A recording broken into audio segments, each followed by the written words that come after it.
ಮಾತು ಕೊಟ್ಟ ಮೇಲೆ ಮಾತು ಉಳಿಸ್ಕೊಳ್ಳಿ. ಅದು ಗ್ಯಾರಂಟಿಗೂ ಅನ್ವಯ, ಡಿ ಕೆ ಶಿವಕುಮಾರ್ ಈ ಅಧಿಕಾರ ಹಸ್ತಾಂತರಕ್ಕೂ ಅನ್ವಯ. ಅದು ಮಾತಾಡುವಾಗ ನಿಮಗೆ ಮತಿ ಇರಲಿಲ್ವಾ? ಆಶ್ವಾಸನೆ ಕೊಡುವಾಗ ನಿಮಗೆ ಮತಿ ಇರಲಿಲ್ವಾ? ಆ ಆಶ್ವಾಸನೆಯನ್ನು ನಂಬಿ ನಮಗೆ ಮತ ಹಾಕಿದ್ದಾರೆ ಜನ. ಸಾಮದಿಂದ ನೋಡಿ ಆಯ್ತು, ಭೇದದಿಂದಲೂ ನೋಡಿ ಆಯ್ತು, ದಂಡ ಪ್ರಯೋಗ ಈಗ ಇರುವ ಏಕೈಕ ಮಾರ್ಗ.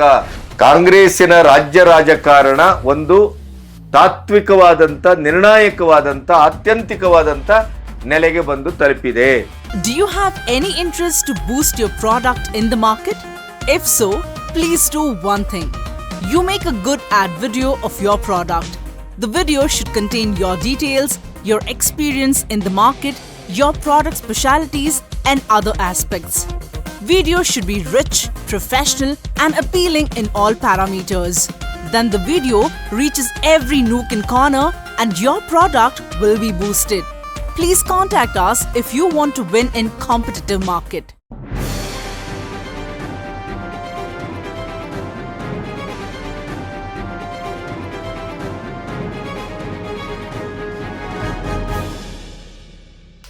ನಮಸ್ತೆ, ಬಿ ಗಣಪತಿ ನ್ಯೂಸ್ ಚಾನೆಲ್ಗೆ ಸ್ವಾಗತ. ಇರಾನಿನ ಯುದ್ಧದ ಅಪ್ಡೇಟ್ಸಿನ ಮಧ್ಯೆ ರಾಜ್ಯ ರಾಜಕಾರಣದಲ್ಲಿ ಕೊನೆಗೂ ಡಿ ಕೆ ಶಿವಕುಮಾರ್ಗೆ ಜ್ಞಾನೋದಯವಾಗಿದೆ. ಡಿ ಕೆ ಶಿವಕುಮಾರ್ ಅವರಿಗೆ ಸಿಎಂ ಪಟ್ಟವನ್ನ ಹೈಕಮಾಂಡ್ ಮತ್ತು ಸಿದ್ದರಾಮಯ್ಯನವರ ಬಣದ ಒಂದು ಒಪ್ಪಿಗೆಯ ಮೇರೆಗೋ, ಒಂದು ಸಂಧಾನವೋ ಅನುಸಂಧಾನದ ಮೂಲಕವೋ, ಸಾತ್ವಿಕವಾಗಿಯೋ ಇದನ್ನ ಪಡ್ಕೊಳ್ಳಿಕ್ಕೆ ಸಾಧ್ಯವೇ ಇಲ್ಲ. ಇವರೆಲ್ಲರೂ ಮಾಡ್ತಾ ಇರುವಂಥದ್ದು ನಾಟಕ. ಇವರು ಯಾವುದೇ ಕಾರಣಕ್ಕೂ ನನ್ನನ್ನ ಸಿಎಂ ಪಟ್ಟದಲ್ಲಿ ಕೂಡಿಸುವಂತ ಒಂದು ಮನಸ್ಸನ್ನ ಹೊಂದಿಲ್ಲ. ಇವರು ಕಾಲಯಾಪನೆಯನ್ನ ಮಾಡ್ತಾ ಇದ್ದಾರೆ, ಸಮಯವನ್ನ ದೂಡ್ತಾ ಇದ್ದಾರೆ.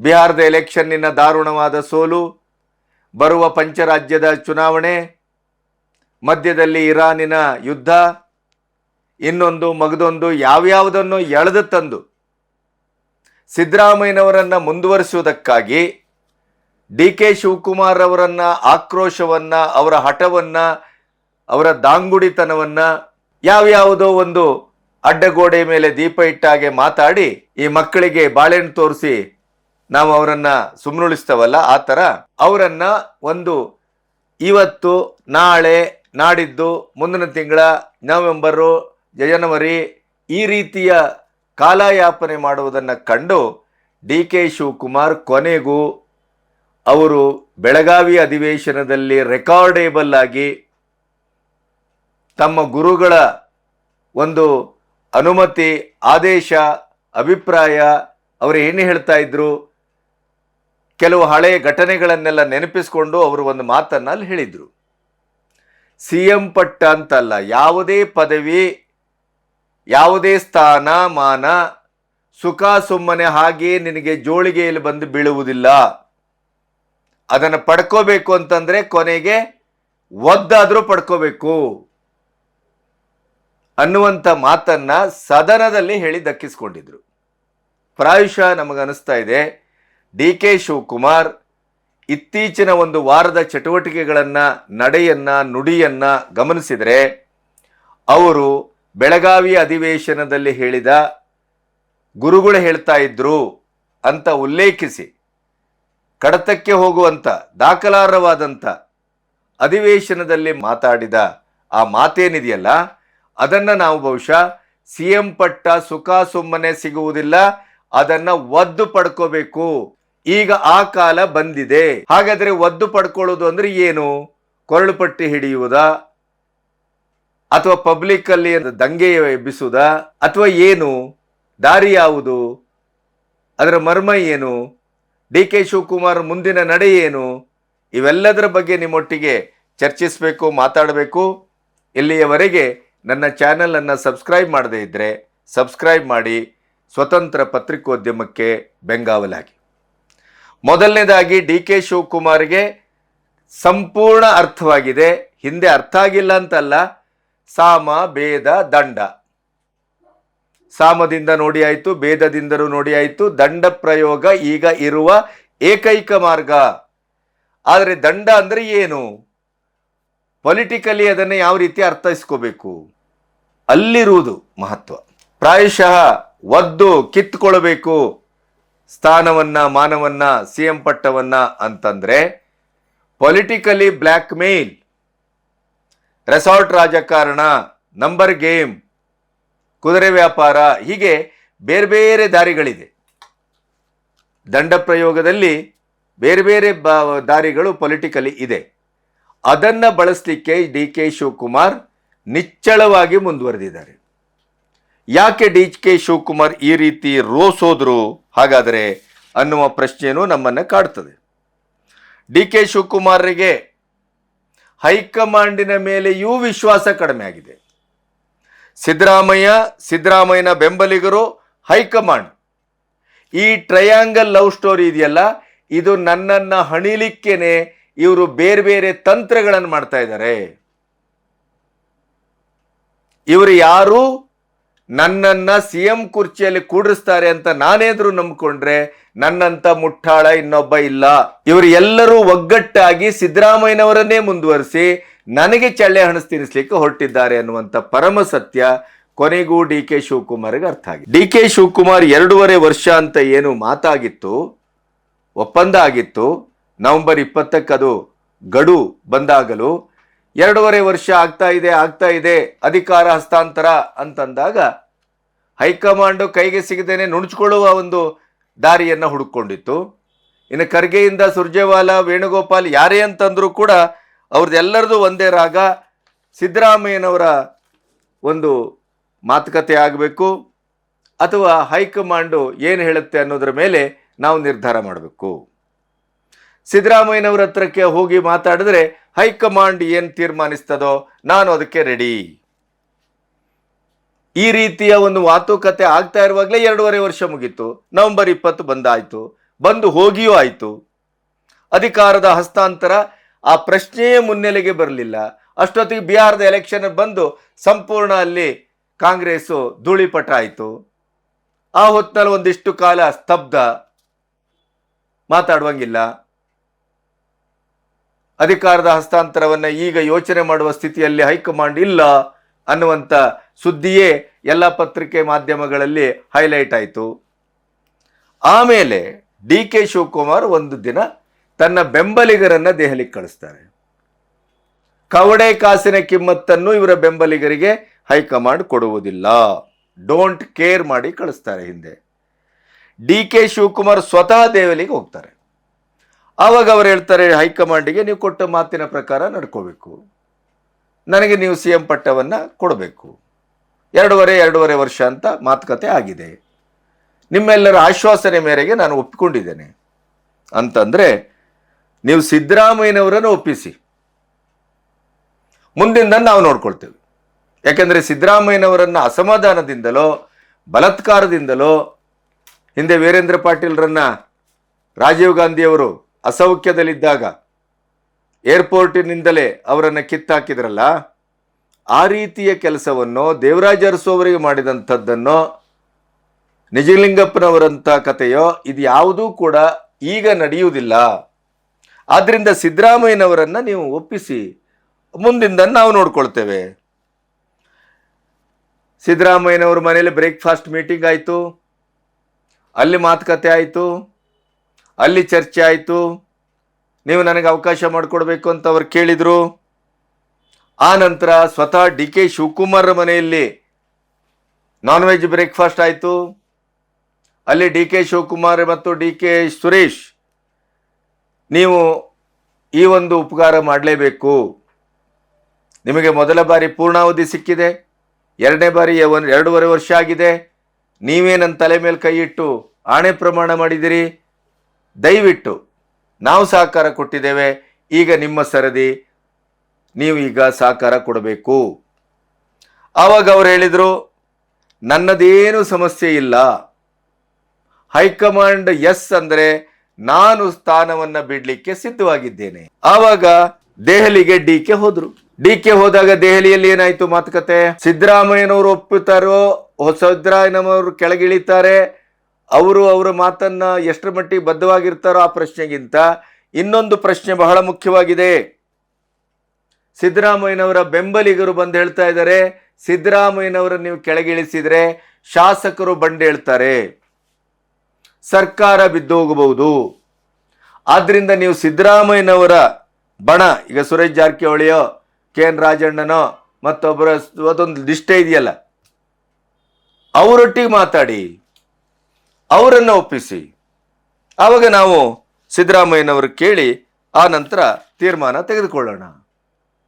ಪ್ರಾಯಶಃ DK ಶಿವಕುಮಾರ್ ಅವರ ವ್ಯಕ್ತಿತ್ವವನ್ನು ಅತ್ಯಂತ ಹತ್ತಿರದಿಂದ ಗಮನಿಸಿದವರಾದರೆ DK ಶಿವಕುಮಾರ್ ಯಾವ ಕಾರಣಕ್ಕೂ ತನ್ನ ವರ್ಚಸ್ಸನ್ನು, ತನ್ನ ಬಿಗುಮಾನವನ್ನು, ತನ್ನ ವ್ಯಕ್ತಿತ್ವವನ್ನು, ತನ್ನ ಗಾಂಭೀರ್ಯವನ್ನು ಅಡವಿಟ್ಟವರು ಅಲ್ಲ, ಅದನ್ನು ಕಳ್ಕೊಂಡು ವ್ಯವಹಾರ ಮಾಡಿದವರು ಅಲ್ಲ.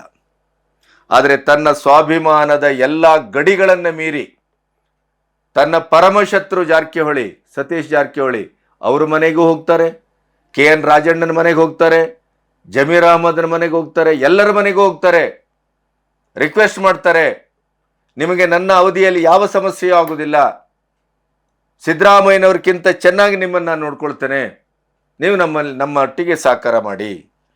ಮನೆಗೆ ಹೋದಾಗ ಪುಷ್ಪಗುಚ್ಛ ಕೊಟ್ಟು ಎಲ್ಲ ಸ್ವಾಗತ, ಎಲ್ಲವೂ ಭರ್ಜರಿ. ಎಸ್, ಹೈಕಮಾಂಡು ಸಿದ್ದರಾಮಯ್ಯನವರು ಹೇಳಿದ್ಮೇಲೆ ಮುಗಿದೋಯ್ತು, ನಾವು ನಿಮ್ಮೊಟ್ಟಿಗಿದ್ದೇವೆ, ನಮ್ಮ ಸಹಕಾರ ಇದೆ. DK ಶಿವಕುಮಾರ್ ಮನೆ ಹೊರಗೆ ಬಂದು ಯಾವಾಗ ಕಾರ್ ಹತ್ರ ಹೊರಟ್ರೋ ಮಾಧ್ಯಮಕ್ಕೆ ಬಂದು ನಮ್ಮ ನಾಯಕ ಸಿದ್ದರಾಮಯ್ಯನವರೇ ಪೂರ್ಣಾವಧಿಯ ಮುಖ್ಯಮಂತ್ರಿ ಅಂತ ಸ್ಟೇಟ್ಮೆಂಟ್ ಕೊಟ್ಟರು. DK ಅವರಿಗೆ ಏನು ಮಾಡಬೇಕು ಅಂತ ಅರ್ಥ ಆಗಿಲ್ಲ, ತಲೆ ಕೆಟ್ಟೋಯ್ತು. ಅದೇ ಹೊತ್ತಿಗೆ ಹೈಕಮಾಂಡಿನ ಎದುರು ಸಿದ್ದರಾಮಯ್ಯನವರು ಸಂಪುಟ ಪುನರ್ರಚನೆಯ ಪ್ರಸ್ತಾವವನ್ನು ಇಟ್ಟರು. ಆ ಸಂಪುಟ ಪುನರ್ರಚನೆಗೆ ಎಲ್ಲೋ ಒಂದು ಕಡೆ ಹೈಕಮಾಂಡ್ ಒಪ್ಪಿ ಸೂಚಿಸಿದೆ ಅನ್ನುವಂಥ ಸುದ್ದಿಯು DK ಶಿವಕುಮಾರ್ಗೆ ಬೀಳುತ್ತೆ. ಆವಾಗ ಮಾತ್ರ DK ಶಿವಕುಮಾರ್ ಕೆರಳಿ ನಿಲ್ತಾರೆ, ತಮ್ಮ ಪಟಾಲಮ್ಮನ್ನ ಎಬ್ಬಿಸ್ತಾರೆ. ಒಬ್ಬೊಬ್ಬರು ಒಂದೊಂದು ಹೇಳಿಕೆ ಕೊಟ್ಟು ಏನು ಮಾಧ್ಯಮಗಳಲ್ಲಿ ಅದೇ ಜಟಾಪಟಿ. ಸಿದ್ದರಾಮಯ್ಯನವರು ಬಣದಿಂದ ಅದಕ್ಕೆ ಪ್ರತಿಕ್ರಿಯೆ, ಇವ್ರದ್ದು ಮತ್ತೊಂದು ಹೊಸ ಅಸ್ತ್ರ.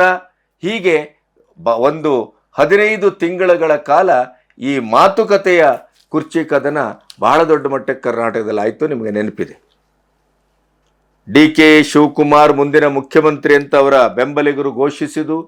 DK ಶಿವಕುಮಾರ್ ಯಾವುದೇ ಸಭೆಗೆ ಹೋದರೂ ಅವರಿಗೆ ಆ ರೀತಿಯ DK ಶಿವಕುಮಾರ್ ಭಾವಿ ಮುಖ್ಯಮಂತ್ರಿ ಅಂತೇಳಿ ಘೋಷಣೆ ಇವೆಲ್ಲವೂ ನಡೀತು. ಆದರೆ ಸಂಪುಟವನ್ನು ಯಾವುದೇ ಕಾರಣಕ್ಕೂ ಈ ಪಟಾಲಮ್ಮನೆ ಎಬ್ಬಿಸಿ ಮಾಧ್ಯಮಗಳಲ್ಲಿ ಚರ್ಚೆ ಆಗುವ ಮಟ್ಟಕ್ಕೆ, ಸಿದ್ದರಾಮಯ್ಯನವರಿಗೆ ಟಕ್ಕರ್ ಕೊಡುವ ಮಟ್ಟಕ್ಕೆ ಪ್ರತಿಕ್ರಿಯೆಗಳು, ವಾದಗಳು ಏನು ಹುಟ್ಕೊಳ್ತಲ್ಲ, ಅದರಿಂದ ಸಂಪುಟ ಪುನರ್ರಚನೆ ಸದ್ಯಕ್ಕೆ ಮುಂದೂಡಿತು. ಅಷ್ಟರ ಮಟ್ಟಿಗೆ DK ಶಿವಕುಮಾರ್ ಯಶಸ್ವಿ ಆದರು. ಇಲ್ಲದೇ ಇದ್ದರೆ ಸಿದ್ದರಾಮಯ್ಯನವರು ಅವ್ರಿಗೆ ಬೇಕಾದವರನ್ನೆಲ್ಲ ಸಂಪುಟಕ್ಕೆ ಎಳೆಸ್ಕೊಂಡು ಭ್ರಷ್ಟಾಚಾರ ಮಾಡಿಯೂ ಕಾನೂನಿನ ಕುಣಕ್ಕೆ ಕುತ್ತಿಗೆಗಿದ್ರೂ ಕೂಡ ಕೆಲವರು ಜೈಲಿಗೆ ಹೋಗಿಯೂ ಕೂಡ ಹೊರಗೆ ಬಂದು ಜಾಮೀನಿನ ಮೇಲೆ ಅಂಥವ್ರು ಎಲ್ಲರನ್ನೂ ಕೂಡ ಮತ್ತೆ ಒಳಗೆ ಸೇರಿಸ್ಕೊಳ್ಳುವಂಥ ಕೆಲಸವನ್ನು ಮಾಡಿ DKಶಿ ಆಪ್ತರನ್ನು ಸಂಪುಟದಿಂದ ಕೈ ಬಿಡಿಯುವ ಒಂದು ರಾಜಕೀಯ ತಂತ್ರವನ್ನು ಅವರು ಹೆಣೆದಿದ್ರು. ಅದಕ್ಕೆ ಒಂದು ಬ್ರೇಕ್ ಹಾಕುವುದರಲ್ಲಿ DK ಶಿವಕುಮಾರ್ ಯಶಸ್ವಿಯಾದರು. ಆದರೆ ಅಧಿಕಾರ ಹಸ್ತಾಂತರ ಮಾತ್ರ ನೆನೆಗುದಿಗಲ್ಲ, ಪಾತಾಳಕ್ಕೆ ಬಿದ್ದೋಯ್ತು. 2-3 ಸಾರಿ ಹೈಕಮಾಂಡ್ಗೆ ಭೇಟಿಗೆ ಅಂತ ಹೋದ್ರು, ಸಿಗಲಿಲ್ಲ, ಅವಮಾನ. ಅಸ್ಸಾಮಿನ ಹಿಮವಂತ ಬಿಸ್ವಾ ಶರ್ಮಾ ಅವರಿಗೆ ಏನಾಗಿತ್ತು, ರಾಹುಲ್ ಗಾಂಧಿ ಅವರಿಂದ ಅದೇ ಪ್ರತಿಕ್ರಿಯೆ. ಈ ರೀತಿಯ ಹೈಡ್ರಾಮಾದ ಮಧ್ಯೆ DKಗೆ ಕೊನೆಗೂ ಅರ್ಥವಾದದ್ದೇನು ಅಂತಂದ್ರೆ, ಇವರು ನನ್ನನ್ನು ಸಿದ್ದರಾಮಯ್ಯನವರ ಬಣವನ್ನು ಬಿಟ್ಟು ನನ್ನನ್ನು ಇವರು CM ಪಟ್ಟದಲ್ಲಿ ಕೂಡಿಸುವುದಿಲ್ಲ. CM ಪಟ್ಟ ಅಂತ ಬಂದಾಗ ಎರಡೂವರೆ ವರ್ಷದ ಮಾತುಕತೆ, ಒಪ್ಪಂದ, ಆಣೆ, ಪ್ರಮಾಣ ಇದು ಯಾವುದಕ್ಕೂ ಈ ನನ್ನ ಮಕ್ಕಳು ಜಗ್ಗುವುದಿಲ್ಲ. ಹೈಕಮಾಂಡು ಸಿದ್ದರಾಮಯ್ಯನವರ ಬಣದೊಟ್ಟಿಗೆ ನಿಂತಿದೆ. ಸಿದ್ದರಾಮಯ್ಯನವರನ್ನು ಇಳಿಸುವ ಯಾವುದೇ ಸಾಧ್ಯತೆಯನ್ನು ಹೈಕಮಾಂಡ್ ಯೋಚಿಸ್ತಾ ಇಲ್ಲ ಅನ್ನುವಂಥದ್ದು ಅವರಿಗೆ ಬಹಳ ಸ್ಪಷ್ಟವಾಗಿ ಅರ್ಥ ಆಗುತ್ತೆ. ಆವಾಗ ಅವರು ರೆಬೆಲ್ ಆಗ್ತಾರೆ. ಆವಾಗಲೇ 4 ಸೀಸನ್ ಹೋಟೆಲ್ಗೆ 40ಕ್ಕೂ ಹೆಚ್ಚು ಶಾಸಕರನ್ನ ಕರ್ಕೊಂಡು ಹೋಗ್ತಾರೆ. ಅಲ್ಲಿ ಗ್ರೂಪ್ ಫೋಟೋ ತೆಗೆಯಲ್ಪಡ್ತದೆ. ಅಲ್ಲಿ ಶಾಸಕರ ಪರೇಡ್ ಆಗತ್ತೆ. DKಶ ಮುಖ್ಯಮಂತ್ರಿ ಆಗಲೇಬೇಕು ಅನ್ನುವಂಥ ಘೋಷಣೆ ಅಲ್ಲಿ ಮೊಳಗುತ್ತದೆ. ಈಗ ಮುಂದಿರುವ ದಾರಿ ಏನು? ಒಂದು ಆಪ್ತ ವಲಯದಿಂದ ಬರ್ತಾ ಇರುವ ಸುದ್ದಿ, DKಶಿಯವರ ಪ್ರಭಾವ, DKಶಿಯವರ ಒಂದು ಸಂಖ್ಯಾಬಲ ದಿನದಿಂದ ದಿನಕ್ಕೆ ವೃದ್ಧಿ ಆಗ್ತಾ ಇದೆ. ಯಾಕೆಂತಂದರೆ ಸಿದ್ದರಾಮಯ್ಯನವರ ಸರ್ಕಾರದಲ್ಲಿ ಶಾಸಕರಿಗೆ ಅನುದಾನ ಇಲ್ಲ. ಈ ಗ್ಯಾರಂಟಿಯನ್ನು ನೋಡಿ, ಈಗೊಂದು ಹೊಸ MB ಪಾಟೀಲ್ ಹೇಳಿದ್ದಾರೆ, ಮತ್ತು ಅದು ಬಹುಶಃ ಬಜೆಟಲ್ಲೂ ಅದು ಪ್ರಸ್ತಾಪ ಆಗುವ ಸಾಧ್ಯತೆ ಇದೆ. ಮೋದಿಯವರು ಅನುಸರಿಸಿದ ಮಾರ್ಗ, ಶ್ರೀಮಂತರಿಗೆ ನಾನು ಏನು ಬಡವರಿಗೆ ಅಂತ ಗ್ಯಾಸ್ ಸಬ್ಸಿಡಿಯನ್ನು ಘೋಷಣೆ ಮಾಡಿದ್ದೇನೆ, ಶ್ರೀಮಂತರು ಅದನ್ನು ಗಿವ್ ಅಪ್ ಮಾಡಬೇಕು, ನೀವು ಅದನ್ನು ಬಿಟ್ಟು ಕೊಡಬೇಕು ಅಂತ ಅವರ ದೇಶವಾಸಿಗಳಿಗೆ ಏನು ಮನವಿ ಮಾಡಿಕೊಂಡಿದ್ರು, ಅದೇ ರೀತಿ ಗ್ಯಾರಂಟಿಯನ್ನು ಶ್ರೀಮಂತರು ಗಿವ್ ಅಪ್ ಮಾಡಿ. MB ಪಾಟೀಲ್ ಈಗಾಗಲೇ ಅದರ ಬಗ್ಗೆ ಮಾತಾಡಿ ಆಗಿದೆ, ಮಾಧ್ಯಮದಲ್ಲಿ ಬಂದಾಗಿದೆ.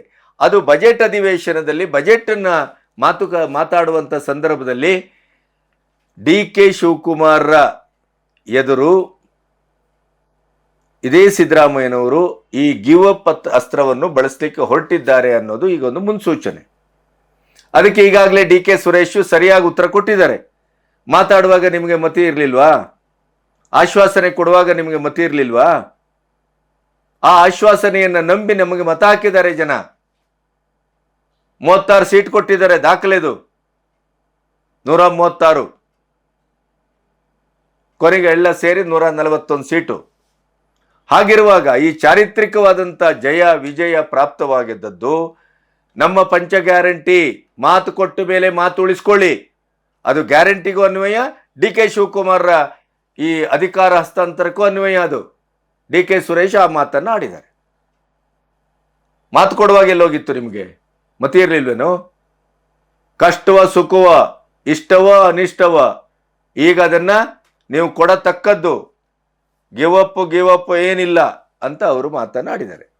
ಸಿದ್ದರಾಮಯ್ಯನವರಿಗೆ ಸರಿಯಾದ ಉತ್ತರವನ್ನೇ ಕೊಟ್ಟಿದ್ದಾರೆ. ಜೊತೆಗೆ ಇದರಲ್ಲೀಗ ಒದ್ದು ಕಿತ್ಕೊಳ್ಳೋದು ಅಂದರೆ ಏನು ಅಂದರೆ, ತನ್ನ ಬಲ ಪ್ರದರ್ಶನ ಮಾಡುವ ಮೂಲಕ DK ಶಿವಕುಮಾರ್ ಈಗ ಶಾಸಕರ ಸಂಖ್ಯಾಬಲವನ್ನು ಎದುರಿಟ್ಟುಕೊಂಡು ದೆಹಲಿಗೆ ಹೋಗಿ ಹೈಕಮಾಂಡಿನ ಎದುರೇ ಬಲ ಪ್ರದರ್ಶನವನ್ನು ಮಾಡಿ ಅಧಿಕಾರವನ್ನು ಕಿತ್ತುಕೊಳ್ಳುವ ಮಟ್ಟಕ್ಕೆ, ಅಲ್ಲವೇ ಬಜೆಟ್ ಅಧಿವೇಶನ ಆಗಿ ಬಜೆಟ್ ಅನುಮೋದನೆಯ ಸಂದರ್ಭದಲ್ಲಿ ಬಜೆಟನ್ನು ಬೀಳಿಸುವ, ಬಜೆಟ್ಗೆ ಅನುಮೋದನೆ ದಕ್ಕದೇ ಇರುವ ಹಾಗೆ ಮಾಡುವ ಮೂಲಕ ಸರ್ಕಾರದ ಅಸ್ತಿತ್ವಕ್ಕೆ ಕೊಡಲಿ ಏಟನ್ನು ಹಾಕುವ ಮಟ್ಟಕ್ಕೆ DK ಶಿವಕುಮಾರ್ ಈಗ ಮುಂದಾಗಿದ್ದಾರೆ. ಈ ಒಳಗಡೆ ನಿಂತುಕೊಂಡು ಶಾಸಕರ ಬಲದಿಂದ ಸಿದ್ದರಾಮಯ್ಯನವರ ಎದುರು ಒಂದು ಶಾಸಕರ ಬಲವನ್ನು ಒಗ್ಗೂಡಿಸುವ ಮೂಲಕ ಹೈಕಮಾಂಡಿಗೂ ಸಿದ್ದರಾಮಯ್ಯನವರಿಗೂ ಏಕಕಾಲಕ್ಕೆ ಅವರು ನನಗೆ ಚಳ್ಳೆ ತಿನ್ನಿಸ್ಲಿಕ್ಕೆ ಬಂದಿದ್ರಲ್ಲ, ನಾನು ಅವರಿಗೆ ಮುದ್ದೆ ತಿನ್ನಿಸ್ತೇನೆ, ಒಕ್ಕಲಿಗ ನಾನು ಬಿಡ್ತೇನಾ? ತನು ಮನ ಧನ ಅಹೋರಾತ್ರಿಯ ಶ್ರಮ, ಪಾತಾಳದಲ್ಲಿದ್ದಂಥ ಕಾಂಗ್ರೆಸ್ಸಿನ ಸ್ಥಿತಿ, ಚಾರಿತ್ರಿಕವಾದಂಥ 136 ಸೀಟನ್ನು ತಂದದ್ದು ನನ್ನ ಶ್ರಮದ ಪ್ರತಿಫಲ. ಅದನ್ನು ಹಲವು ಸಾರಿ ನಿಮಗೆ ಅರಿವು ಮಾಡಿಕೊಳ್ಳಿಕ್ಕೆ ಪ್ರಯತ್ನ ಮಾಡಿದ್ದೇನೆ. ಆದರೆ ನನ್ನ ತಾಳ್ಮೆಗೂ ಸಂಯಮಕ್ಕೂ ಸಾತ್ವಿಕತೆಗೂ ಪಕ್ಷನಿಷ್ಠೆಗೂ ಕವಡೆ ಕಾಸಿನ ಬೆಲೆಯನ್ನು ಕೊಡ್ತಾ ಇಲ್ಲ. ಹೈಕಮಾಂಡು ಅಷ್ಟೇ, ಸಿದ್ದರಾಮಯ್ಯನವರು ಬಣವೂ ಅಷ್ಟೇ. ಹೈಕಮಾಂಡು ನಾಟಕವನ್ನೇ ಮಾಡಿದ್ದು ಇಲ್ಲಿಯವರೆಗೆ ಅನ್ನೋದು ಅವರಿಗೆ ಈಗ ಖಚಿತವಾಗಿ ಅರ್ಥ ಆಗಿದೆ. ಪಕ್ಷದೊಳಗಡೆ ಇದ್ದು ಪಕ್ಷದ ಶಾಸಕರನ್ನ ಸೆಳೆದು ಒಗ್ಗೂಡಿಸಿ ಬಲ ಪ್ರದರ್ಶನದ ಮೂಲಕ ಹೈಕಮಾಂಡಿನ ಕುತ್ತಿಗೆ ಹಿಡಿಯುವ ಮಟ್ಟಕ್ಕೆ ಬಂದು ಅಧಿಕಾರವನ್ನು ನಾನು ಕಿತ್ಕೊಳ್ತೇನೆ, ಅದಲ್ಲದೇ ಇದ್ರೆ ಏನು ಅನ್ನುವ ಪ್ರಶ್ನೆ. ವಿಜಯೇಂದ್ರ ನಿನ್ನೆ ಹೇಳಿದ್ರು, ಕಾಂಗ್ರೆಸ್ಸಿನ ಶಾಸಕರೆಲ್ಲ ದಂಗೆ ಹೇಳ್ತಾರೆ. ಒಂದು ಹಂತದಲ್ಲಿ ಅದಕ್ಕೆ ಬೇರೆ ಬೇರೆ ಅರ್ಥಗಳಿದೆ. DK ಶಿವಕುಮಾರನ್ನ ಮುಖ್ಯಮಂತ್ರಿ ಮಾಡದೇ ಇದ್ರೆ ಅವರ ಆಪ್ತರು ದಂಗೆ ಹೇಳಬಹುದು. ಈಗಾಗಲೇ ರೋಡ್ ಬೇಕೋ, ನೀವು ಅಕ್ಕಿ ಭಾಗ್ಯ ಬಿಡಬೇಕು, ಪಂಚ ಗ್ಯಾರಂಟಿ ದಾರಿ ಅದು ಸರಿಯಾಗಿ ಬಟವಡೆ ಆಗಬೇಕು, ರಾಜ್ಯದ ಅಭಿವೃದ್ಧಿಗೆ ನೀವು ತಿಲಾಂಜಲಿಯನ್ನ ಕೊಡಬೇಕು, ಇದು ಅವರ ಶಾಸಕರೇ ಹೇಳಿದ್ದು. ಹಾಗಾಗಿ ಅಭಿವೃದ್ಧಿ ಕಾರ್ಯಗಳಿಗೆ ಸಂಪೂರ್ಣವಾದಂಥ ಸ್ಥಾಗಿತ್ಯ ಈ ರಾಜ್ಯದಲ್ಲಿ ಉಂಟಾಗಿದೆ. ಯಾಕೆ ಅಂತಂದ್ರೆ ಅದು ಗ್ಯಾರಂಟಿ ಒದಗಿಸಬೇಕು ಅನ್ನುವಂಥ ಒಂದು ಪರಿಕ್ರಮ. ಏನಕ್ಕೇನ ಗ್ಯಾರಂಟಿ ಒಂದು ಮುಟ್ಸ್ಬಿಡೋಣ, ರಾಜ್ಯ ಹಾಳು ಬಿದ್ದೋದ್ರೂ ಚಿಂತೆ ಇಲ್ಲ, ಅದಕ್ಕೆ ಯಾವುದೇ ಅಭಿವೃದ್ಧಿ ಆಗದೆ ಇದ್ರೂ ಚಿಂತೆ ಇಲ್ಲ. ಹೈಕಮಾಂಡು ಅಷ್ಟೇ, ಸಿದ್ದರಾಮಯ್ಯನವ್ರ ಬಣವೂ ಅಷ್ಟೇ. ಹೈಕಮಾಂಡು ನಾಟಕವನ್ನೇ ಮಾಡಿದ್ದು ಇಲ್ಲಿಯವರೆಗೆ ಅನ್ನೋದು ಅವರಿಗೆ ಈಗ ಖಚಿತವಾಗಿ ಅರ್ಥ ಆಗಿದೆ. ಇಂಥ ಪರಿಸ್ಥಿತಿಯಲ್ಲಿ ಕಾಂಗ್ರೆಸ್ಸಿನಲ್ಲಿ ಸಿದ್ದರಾಮಯ್ಯನವರ ಪರವಾಗಿದ್ದವರು ಕೂಡ ರೋಸಿ ಹೋಗಿದ್ದಾರೆ. ಅವರು ಬಂಡೇಳ್ತಾರೆ ಅಂತ ಏನು ಹೇಳಿದ್ರಲ್ಲ, ಬಂಡೇಳ್ತಾರೋ ಬಿಡ್ತಾರೋ, ಬಂಡೇಳಿಸುವ ಕೆಲಸವನ್ನ ಈಗ ಮಾಡಲಿಕ್ಕೆ ಡಿ ಕೆ ಶಿವಕುಮಾರ್ ಮುಂದಾಗಿದ್ದಾರೆ. ಸಂಖ್ಯಾಬಲದಿಂದ ಒಗ್ಗಟ್ಟಿನಿಂದ ಹೈಕಮಾಂಡ್ಗೆನೆ ಸವಾಲು ಹಾಕುವ ಮಟ್ಟಕ್ಕೆ ಡಿ ಕೆ ಶಿವಕುಮಾರ್ ಹೋಗಿದ್ದಾರೆ ಅನ್ನೋದು ಅವರ ಮಾತು, ಕತೆ ಮತ್ತು ಆಪ್ತ ವಲಯದಿಂದ ಬಂದಂಥ ವರದಿ. ಅದಲ್ಲದೇ ಇದ್ದರೆ ಪ್ರಾಯಶಃ ಡಿ ಕೆ ಸುರೇಶ್ ಮಾತಾಡ್ತಾ ಇರುವ ಮರ್ಮವನ್ನು ಗಮನಿಸಿದರೆ ಅವರು ಕಾಂಗ್ರೆಸ್ನಲ್ಲಿರ್ತಾರೆ, ಡಿ ಕೆ ಶಿವಕುಮಾರ್ ಕಾಂಗ್ರೆಸ್ಸಿನಿಂದ ಹೊರಗಡೆ ಕಾಲಿಡ್ತಾರೆ. ಯಡಿಯೂರಪ್ಪನವರು KJP ಕಟ್ಟುವಾಗ ಅವರ ಮಗ ಬಂದಿರಲಿಲ್ಲ, ರಾಘವೇಂದ್ರ ಅಲ್ಲೇ ಇದ್ರು ಅವರು. ಮತ್ತೆ KJP 26 ಸೀಟಲ್ಲಿ BJPಗೆ ಮರ್ಮಾಘಾತ ಮಾಡಿದಾಗ ಯಡಿಯೂರಪ್ಪನ ತಾಕತ್ತೇನು ಅಂತ ಅರ್ಥ ಆಯ್ತು. ಮತ್ತೆ ಅವರನ್ನು ವಾಪಸ್ ಕರೆಸ್ಕೊಳ್ಳಿಕ್ಕೆ ಮಗನ ಮೂಲಕವೇ ಸೂತ್ರಧಾರಿಕೆ ಆಯಿತು. ಈಗಲೂ ಬಹುಶಃ ಕಾಂಗ್ರೆಸ್ಸಿನ ಒಳಗಡೆ ಇದ್ದು ಅಧಿಕಾರವನ್ನು ಪಡ್ಕೊಳ್ಳುವ ಪೊಲಿಟಿಕಲ್ ಬ್ಲ್ಯಾಕ್ ಮೇಲ್ ತಂತ್ರವನ್ನು ರೆಸಾರ್ಟ್ ರಾಜಕಾರಣದಲ್ಲಿ ಮತ್ತು ಶಾಸಕರನ್ನು ಸೆಳೆಯುವುದರಲ್ಲಿ ಡಿ ಕೆ ಶಿವಕುಮಾರ್ ಅತ್ಯಂತ ಪ್ರಭಾವಿ ವ್ಯಕ್ತಿ, ಆಕರ್ಷಣೀಯ ವ್ಯಕ್ತಿ, ಅದು ನೋ ಡೌಟ್. ಅವರು ಪೂರ್ಣಂ ಇದಂ ಪೂರ್ಣಂ ಶರೀರಂ ಅಂತೇಳಿ ಕಾಲಿಟ್ಟರು ಸಿದ್ದರಾಮಯ್ಯನವರ ಗದ್ದುಗೆಯ ಎದೆಗೆ ಕಾಲಿಟ್ಟಂತದೆ, ಅದರ ಬಗ್ಗೆ ಮಾತೇ ಇಲ್ಲ. ಆ ತಾಕತ್ತಿದೆ. ಅದರ ಪ್ರಯೋಗವೇ ಈಗ ಅವರು ಮಾಡಲಿಕ್ಕೆ ಹೊರಟಿದ್ದಾರೆ. ಒಮ್ಮೆ ಅಲ್ಲಿಯೂ ಏನಾದರೂ ತೊಡಕಾದರೆ ಪಕ್ಷಕ್ಕೆ ಮರ್ಮಾಘಾತ ಕೊಡುವ, ಪಕ್ಷವನ್ನ ಬಿಡುವ ನಿರ್ಧಾರಕ್ಕೂ ಡಿ ಕೆ ಶಿವಕುಮಾರ್ ಎರಡನೇ ಆಪ್ಷನ್ ಆಗಿ ಇಟ್ಕೊಂಡಿದ್ದಾರೆ ಅನ್ನೋದು ಕೂಡ ಆಪ್ತ ವಲಯದ ಸುದ್ದಿ. ಆವಾಗ ಸುರೇಶ್ ಬಹುಶಃ ಒಳಗಿರ್ತಾರೆ. ಹಾಗಾಗಿ ಕಾಂಗ್ರೆಸ್ಸಿನ ರಾಜ್ಯ ರಾಜಕಾರಣ ಒಂದು ತಾತ್ವಿಕವಾದಂಥ, ನಿರ್ಣಾಯಕವಾದಂಥ, ಆತ್ಯಂತಿಕವಾದಂಥ ನೆಲೆಗೆ ಬಂದು ತಲುಪಿದೆ. ಡಿ ಕೆ ಶಿವಕುಮಾರಿಗೆ ಯಾರೆಲ್ಲ ಸೋನಿಯಾ ಗಾಂಧಿಯಿಂದ ಪ್ರಿಯಾಂಕಾ ಗಾಂಧಿ ವಾದ್ರಾದಿಂದ ರಾಹುಲ್ ಗಾಂಧಿಯವರೆಗೆ ಯಾರೆಲ್ಲ ಆಶ್ವಾಸನೆಯನ್ನು ಕೊಟ್ಟಿದ್ರೋ ಅವರೆಲ್ಲರೂ ಈಗ ಸಿದ್ದರಾಮಯ್ಯನವರೊಟ್ಟಿಗೆ ಸೇರಿಕೊಂಡು ನನ್ನೊಟ್ಟಿಗೆ ನಾಟಕ ಆಡ್ತಾರೆ ಅನ್ನೋದು, ನನಗೆ ಚಳ್ಳೆಹಣ್ಣಿ ತಿರ್ಸ್ಲಿಕ್ಕೆ ಹೊರಟಿದ್ದಾರೆ ಅನ್ನೋದು ಡಿ ಕೆ ಶಿವಕುಮಾರ್ಗೆ ಅರ್ಥ ಆಗಿದೆ. ಕೆರಳಿದ್ದಾರೆ, ಕೆಂಡವಾಗಿದ್ದೆ, ಕನಕಪುರದ ಬಂಡೆ ಸಂಪೂರ್ಣ ಶಕ್ತಿಯಿಂದ ಬಡಿತು ಅಂತಾದರೆ ಅದು ಯಾವ ಮಟ್ಟದ ಒಂದು ದಾಂಗುಡಿಯನ್ನ, ಯಾವ ಮಟ್ಟದ ಅನಾಹುತವನ್ನ ಕಾಂಗ್ರೆಸ್ ಪಕ್ಷಕ್ಕೆ ರಾಜ್ಯದ ಮಟ್ಟದಲ್ಲಿ ಮಾಡ್ತದೋ ಅದು ಈಗ ನಿರೀಕ್ಷೆ. ಬಹಳ ಕುತೂಹಲಕರವಾದಂಥ, ನಿರ್ಣಾಯಕವಾದಂಥ ಹಂತಕ್ಕೆ ಕುರ್ಚಿ ಕದನ ಬಂದು ತಲುಪಿದೆ ಅನ್ನೋದು ಈ ಹೊತ್ತಿನ ಅಪ್ಡೇಟ್ ಅಂತ ನಾನು ಭಾವಿಸ್ತೇನೆ. ನಮಸ್ತೆ.